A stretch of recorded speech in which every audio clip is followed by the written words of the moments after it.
recording? What's up, everybody? It's Chaz here from Toro. Thanks for tuning in again. So today we'll be talking about our 2 days of music festival that we threw out in Big Sur. A lot of this footage was shot by Tucker Phillips. Beautiful 16mm footage, so thanks, Tucker.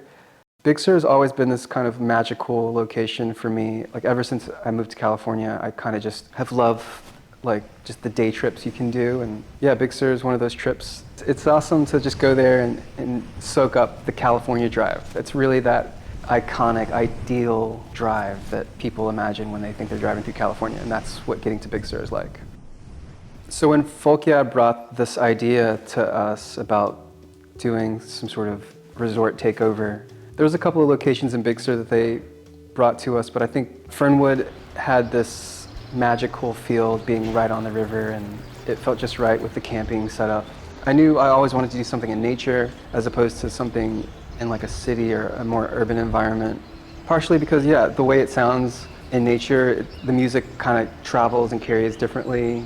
And also, yeah, just the scenery overall is kind of, it allows you to unplug and just actually just focus on the music. But also, I wanted to try to do a music festival that's a little bit against the grain in some ways. That being, it's a little harder to get to, and the lineup's smaller and tighter and not as many acts. So the lineup this year was Pulice, Lionmilk, Cohen, Cheflee,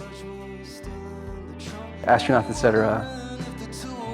And then Toro played both days.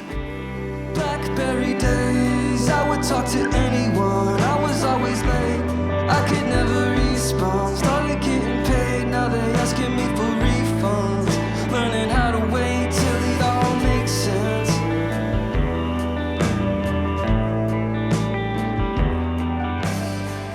Halos surround. Yeah, a lot of the bands and people that performed were kind of in my universe already, and it was nice to sort of just have that connection already. Everyone was down to just make the drive and come through. Yeah, it was really beautiful. I mean, it was funny because a lot of the crowd was just the band, or the bands. I do feel like there's artistic freedom in the fact that we were able to work with music within certain genres that don't usually get to be in the spotlight for a festival.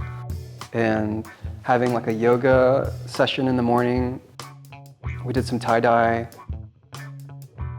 We were able to wrangle Pneuhaus, a company out of Rhode Island. They do these beautiful inflatable light-up structures. So it's really special to have these guys come through, fly in, set these things up and hang out with us.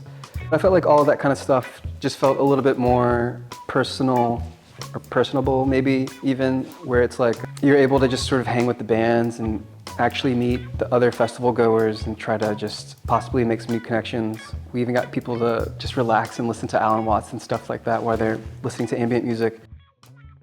So for some of the ambient sets, we were able to actually use, through the Alan Watts Foundation, some unheard recordings of Alan Watts. I met Alan Watts' son, Mark Watts, through a good friend of mine, and yeah, Mark kind of struck up this conversation about needing some of his dad's tapes digitized, and that's what these recordings were that we were playing at the festival. It was like a really magical moment to kind of get to debut this stuff and hear these conversations. So to be able to be a part of just that story of being able to digitize Alan Watts tapes is kind of surreal. So thanks, Mark. Yeah, it's been really cool. In the middle of all this luminous visual experience. It doesn't even have very clear edges because the field of vision is an oval. And if I run my fingers along my field of vision, it's like this. And this is the point where my fingers just disappear from sight. Vague edge. Well, I just want to say thanks to everyone who made it out to those festivals. Hopefully we'll do it again in a couple years, and see you soon. Peace.